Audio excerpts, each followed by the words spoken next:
Vamos verificar agora a perspectiva de análise dos recursos especiais e extraordinários. E esses recursos são extremamente importantes.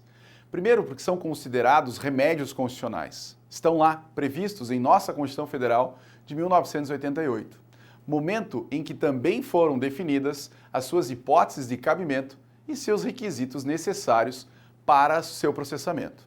Então, vamos ver como o novo Código de Processo Civil regulamentou esses importantes remédios constitucionais e quais são as regras cruciais para a interposição destes recursos.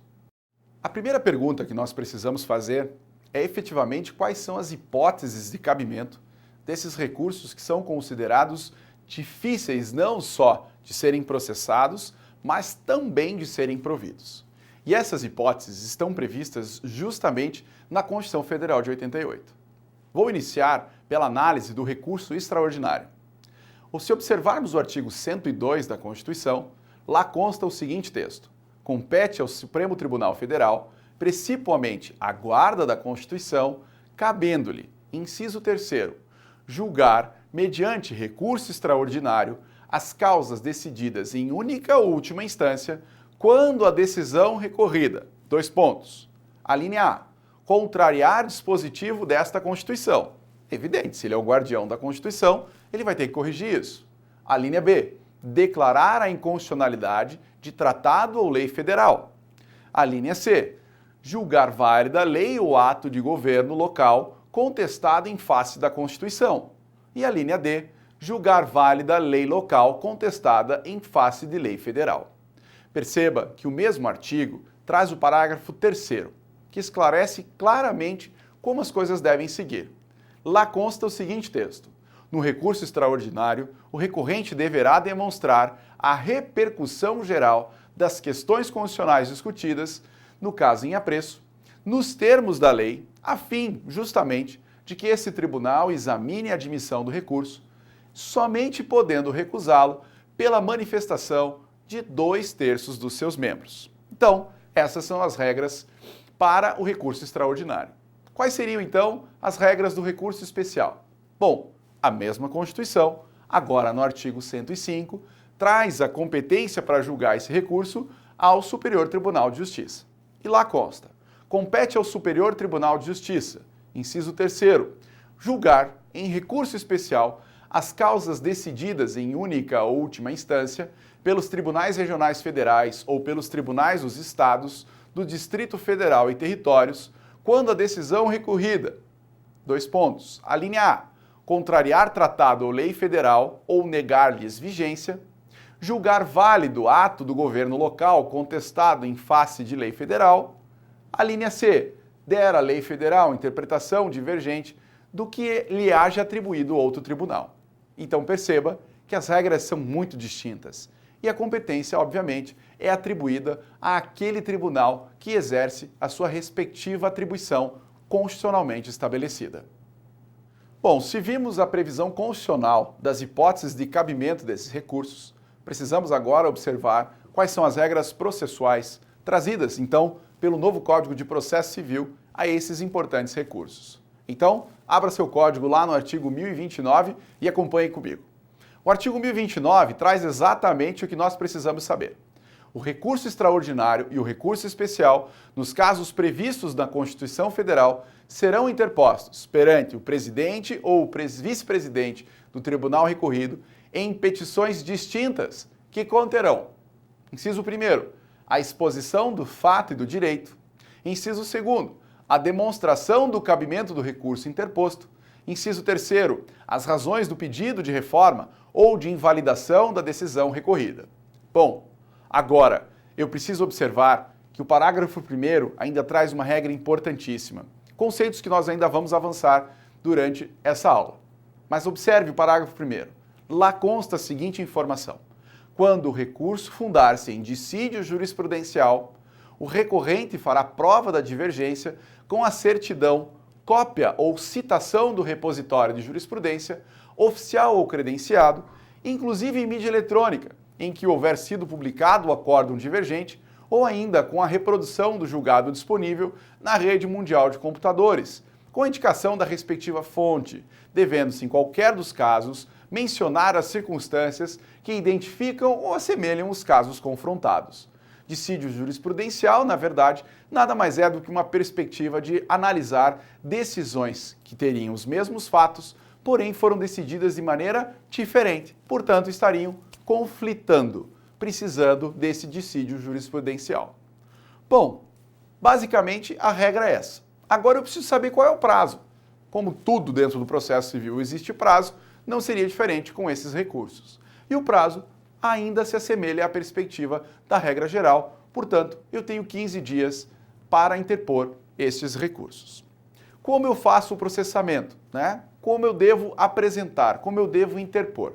Regra, petição escrita. Então, eu necessariamente preciso levar aos tribunais superiores a exposição de fatos e direito, a demonstração do cabimento do meu recurso, caso ele seja recurso especial ou extraordinário, as razões de pedir e, evidentemente, eu preciso estar atento a tudo aquilo que diz respeito a esses pedidos, para não correr o risco de uma situação em que o tribunal possa reconhecer a inadmissibilidade recursal. Agora, falando em tribunal, aonde eu faço o protocolo desse recurso? Bom, o protocolo é feito justamente no juízo aquó, aquele juízo que, por último, proferiu a decisão que viola a Constituição ou viola a legislação federal, permitindo, portanto, a interposição desses recursos. Como funciona? Bom, basicamente, eu faço o protocolo e esse protocolo será não só processado pelo respectivo tribunal, como também será totalmente analisado pela esfera subsequente. Então, eu protocolo o processo no tribunal, a parte contrária será intimada para contrarrazoar e o tribunal fará o juízo de admissibilidade recursal. Agora, cuidado, existem exceções e essas exceções estão previstas lá no artigo 1035, parágrafo 8º, e ela deve ser observada com bastante atenção. Outra pergunta importante sobre esses recursos: existe a possibilidade de pedido de efeito suspensivo? Sim, está lá no artigo 1029, parágrafo 5º do novo Código de Processo Civil. Você deve ter observado também que eu falei rapidamente, dentro dos requisitos indispensáveis para a interposição desses recursos, na palavra pré-questionamento. Do que se trata pré-questionamento? Qual é a perspectiva de análise recursal a partir de um pré-questionamento? Bom, teoricamente, pré-questionamento nada mais é do que o apontamento das questões constitucionais ou federais que pretende ser examinada por qualquer das cortes. Então eu preciso, desde a minha primeira manifestação, estar mencionando quais são os dispositivos legais ou constitucionais que estão sendo pré-questionados para permitir uma futura análise recursal pelos tribunais superiores. Outra perspectiva importantíssima também é entender do que se trata esse dissídio jurisprudencial, algo essencial também para a hipótese de cabimento do recurso especial. Bom, ocorre sempre quando o tribunal local der à lei federal interpretação divergente da que lhe haja dado o outro tribunal.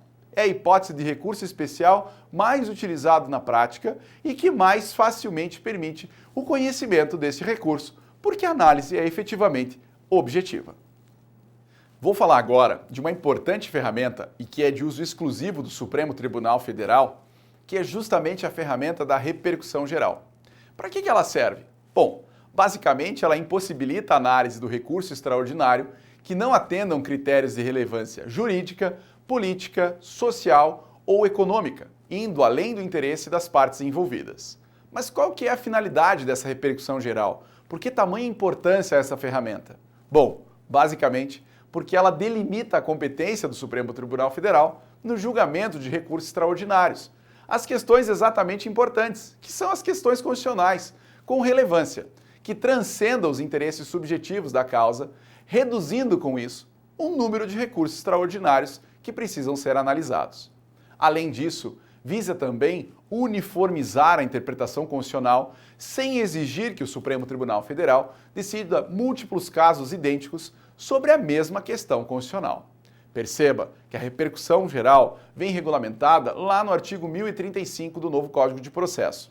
O procedimento para verificação da existência dessa repercussão geral vem previsto nos artigos 323 a 325 do Regimento Interno do próprio Supremo Tribunal Federal. Então, vale a pena dar uma olhadinha. Estabelece-se ainda, lá no artigo 1035, parágrafo 5º do CPC, que quando ele for reconhecido, o relator do recurso extraordinário determinará a suspensão do processamento de todos os processos pendentes, individuais ou coletivos, que versem sobre a questão e tramitem no território nacional. Um exemplo disso foram os expurgos inflacionários das poupanças. Quando o reconhecido recurso extraordinário que deu ensejo a toda essa discussão constitucional, todos os processos em trâmite foram suspensos, aguardando um posicionamento do Supremo Tribunal Federal. Bom, como é que funciona agora a perspectiva do interesse de recorrer? Bom, o interessado pode requerer ao presidente ou ao vice-presidente do tribunal de origem que exclua da decisão de sobrestamento e inadmita o recurso extraordinário que tenha sido interposto intempestivamente, cabendo agravo interno da decisão que indeferir esse requerimento.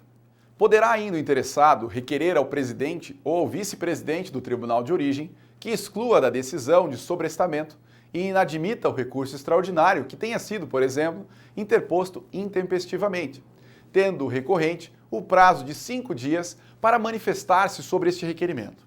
Agora, da decisão que indeferir o requerimento, cabe agravo interno nos exatos termos do artigo 1021 do novo Código de Processo, que será julgado nos exatos termos do regimento interno do respectivo tribunal. Agora, se negada a existência da repercussão geral, o presidente ou vice-presidente do tribunal de origem negará também seguimento aos recursos extraordinários sobrestados na origem que versem sobre matéria idêntica, cabendo dessa decisão agravo interno, também conforme previsto no artigo 1021 do novo Código de Processo Civil.